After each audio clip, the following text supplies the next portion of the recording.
Good evening and welcome to this edition of Jay's Retro Toys and Games. Season 2 is still upon us here. It's episode 47, and tonight on this Friday edition, February 10, 2023, we're looking at another game, and this is interesting because it's a lawn game. When you're talking about, we're talking about a ball sport that belongs to the bowls family. It's developed in its present form in Italy. It's closely related to British bowls and French pétanque, with a common ancestry from ancient games played in the Roman Empire. Played around Western, Southern, and Southeastern Europe, as well as in overseas areas with historical Italian immigrant population, including Australia, North America, and South America, principally Argentina, and the southern Brazilian state of Rio Grande do Sul. Initially played just by the Italian immigrants, the game has slowly become more popular with their descendants and more broadly. What we're talking about tonight? We're talking about bocce ball. Yes, Italian lawn bowling. Tonight on Jay's Retro Toys and Games.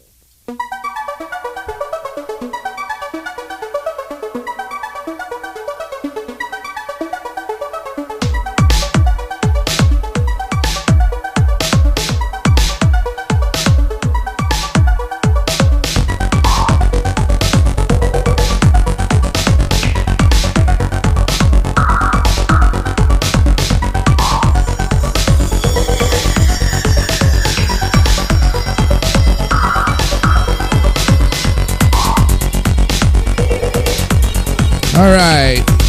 Happy Friday to all of you here. I'm Jason DeCanio, your gracious host once again for another look at another retro toy and game.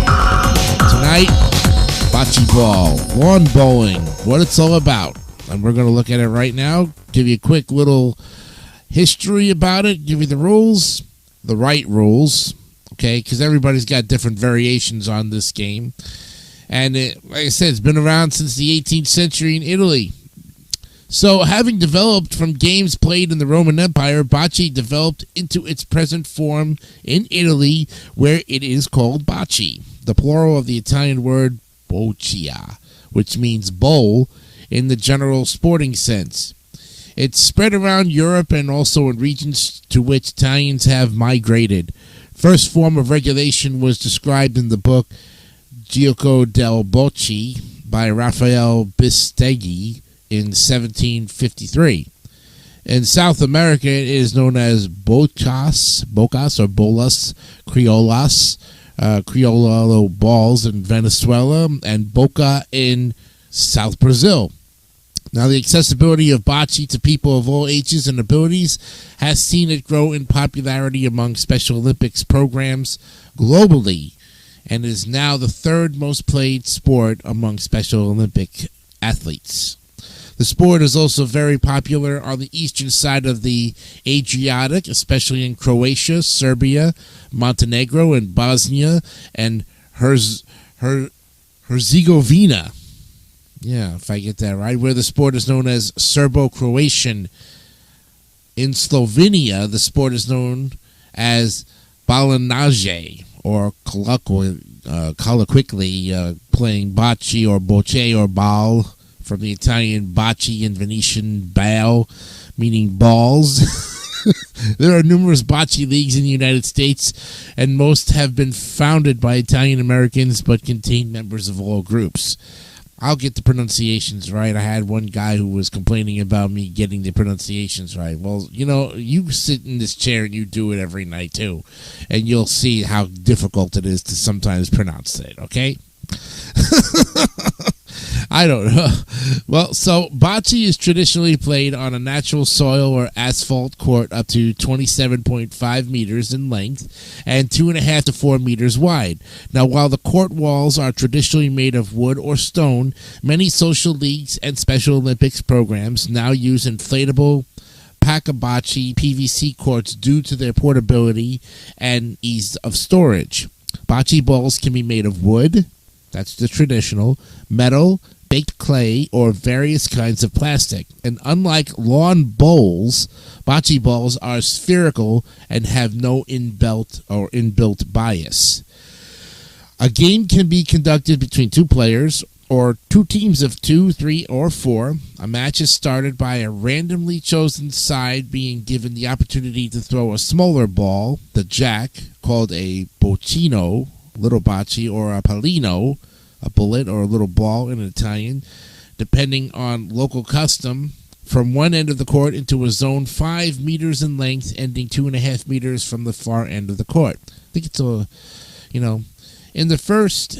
if the first team misses twice, the other team is awarded the opportunity to place the jack anywhere they choose within the prescribed zone. Casual play is common in reasonable flat areas of parks and yards lacking a bocce court, but players should agree to the minimum and maximum distance the jack may be thrown before play begins. The side that first attempted to place the jack is given the opportunity to bowl first. And once the first bowl has taken place, the other side has the opportunity. From then on, the side which does not have the ball closest to the jack has a chance to bowl up until one side or the other has used their 4 balls. Now, at that point, the other side bowls its remaining balls. The object of the game is for a team to get as many of its balls as possible closer to the target ball, the jack, the boccino, or the pallino, than the opposing team. The team with the closest ball to the jack is the only team that can score points in any frame. The scoring team receives 1 point for each of their balls that is closer to the jack than the closest ball of the other team. The length of the game varies by region, but is typically from 7 to 13 points. Players are permitted to throw the ball in the air using an underarm action. This is generally used to knock either the jack or another ball away to attain a more favorable position. Tactics can get quite complex when players have sufficient control over the ball to throw or roll it accurately. There's a variation called bocce volo. It uses a metal ball, which is thrown overhand after a run up to the throwing line. In the latter respect, it is similar to the French bowls game Jeu Provençal, also known as Bowl Lyonnaise. A French variant of the game is called pétanque, and lacking the runner-up is more similar in respects to traditional bocce. Another development for persons with disabilities is called boccia. It is a shorter ranger game played with leather balls on an indoor smooth surface. Boccia was first introduced to the Paralympics at the 1984 New York Stoke Mandeville Summer Games and is one of the only 2 Paralympic sports that do not have an Olympic counterpart. Also, the other one being goalball. And there you have it, friends. Very short, very interesting description of a game that's been around for a long time and played by many people, argued over a lot of rules that basically have, their own kind. People make up the rules. People use the rules on their phones, or they actually look at the history of it and they see how the rules are played, and then they do variants of that sort of thing. Whatever the point is that everybody has a good time with this game. Bocce can get everybody involved. The kids and even the dog can have fun with this game because the dog can start chasing the ball all over the place, take the ball right out of the game, and destroy the entire rest of the evening. Because without that little ball, you don't have a game of bocce. All right. So next time on the program on Monday, we're going to be looking at a toy, and I think with the toys, we're going to start getting into some more interesting, hopefully, toys that have some brand names in them. But for that matter, we continue to look at some interesting stuff that just continues to, shed some light on things. So let's look at, I have a history here of bookmarks, and one of the things that I have looked in is specifically toys for boys, and let's look at some girls' toys for instance. Let's see. All right, let's scroll down and see if we can find some girls' toys. Let's Okay. It's not what I was hoping for. Sometimes you get into these things and they just don't give you what you're looking for. Of course, the Wikipedia is all around it. Here's a list of toys. Let's see. Oh, let's see. Army Men. Have we looked at Army Men? No, but that will be the next thing on the list. Army Men. Plastic soldiers, the toy soldiers, the ones about 5 centimeters tall and most commonly molded from olive green, relatively unbreakable plastic. They've been around a long time, and we'll give you a good little history and description of those little things that we used to play with to keep our minds when we were really that bored. Army Men, next Monday on Jay's Retro Toys and Games. I'm Jason DeCanio. Hope you had a great time with this bocce ball history. Maybe you'll go out and purchase a set, get a few friends, and, spend a quiet weekend at home. We've got some great weather coming up this weekend. Maybe a lot cooler than normal, but wherever you are, hopefully you'll be playing some bocce ball now that you've got an official description and history and all the good rules that you would basically want to know about this game that you probably haven't heard. And you also heard me make a fool out of myself with getting the getting the pronunciations correct. If I did screw up on the pronunciations, my apologies, but you know what? As I always say, I try my best to try to give you the correct pronunciation as best as I possibly can. Okay? And again, the comments, please do not direct them towards me. Talk about the actual episode. Make a comment towards the toy or the game. Some memories, great. But if you're going to just continue to just throw harsh comments at me, you're not going to get any. You're not going to get far, and you're not going to get published. Okay, so just keep that in mind when making a comment. Know that it's got to be clean and free of derogatory remarks.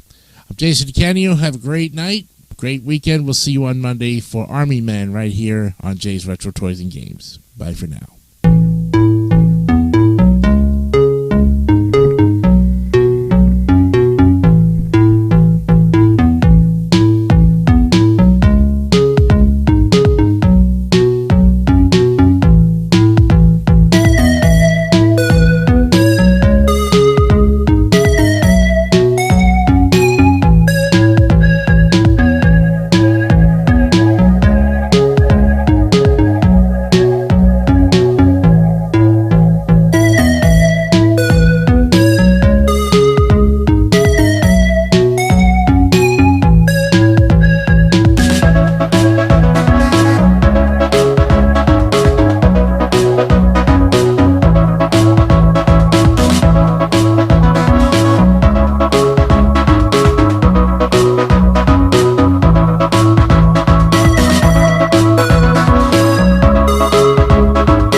Don't forget to subscribe to the David3000 Network for great more content like this one.